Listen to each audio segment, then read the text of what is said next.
آج میں آپ کو انڈیپینڈنس ڈے اسپیشل اسٹوری سناؤں گی۔ 14 اگست کا دن تھا۔ مریم نے صبح صبح اپنی وائٹ فراک پہنی، گرین ربن باندھی اور چھوٹا سا پاکستان کا فلیگ اپنے ہاتھ میں پکڑا۔ اس کے اسکول میں آزادی ڈے پروگرام تھا، جہاں بچے گانے، اسپیچ اور پوئم سنا رہے تھے۔ مریم نے ڈیسائیڈ کیا کہ وہ اسپیچ کرے گی، لیکن سب اسپیچ میں الگ الگ طرح کی شاعری، لمبے لمبے جملے اور مشکل لفظ تھے۔ مریم نے سوچا، میں سمپل لفظ بولوں گی، بس دل سے۔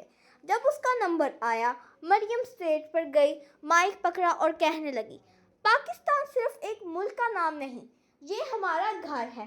جیسے ہم اپنے گھر کو صاف رکھتے ہیں، ویسے ہی پاکستان کو بھی صاف رکھنا چاہیے۔ جیسے ہم اپنے گھر کے لوگوں کا خیال رکھتے ہیں، ویسے ہی پاکستان کے لوگوں کا خیال رکھنا چاہیے۔ جب ہم اپنا کام ایمانداری سے کرتے ہیں تو پاکستان مضبوط ہوتا ہے۔ میں وعدہ کرتی ہوں، میں اپنے پاکستان کی عزت ہمیشہ برقرار رکھوں گی۔ ہال میں خاموشی چھا گئی، پھر سب زور سے تالیاں بجانے لگے۔ اس دن مریم کو کوئی ٹرافی یا میڈل نہیں ملا، لیکن پرنسپل نے اس کے کندھے پر ہاتھ رکھ کر کہا، بیٹا، تم نے سب سے بڑا انعام جیتا ہے، لوگوں کا دل۔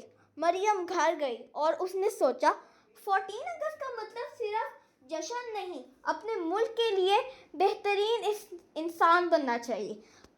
تو بچوں، آپ کو بھی ایسے مریم کی طرح ہونا چاہیے۔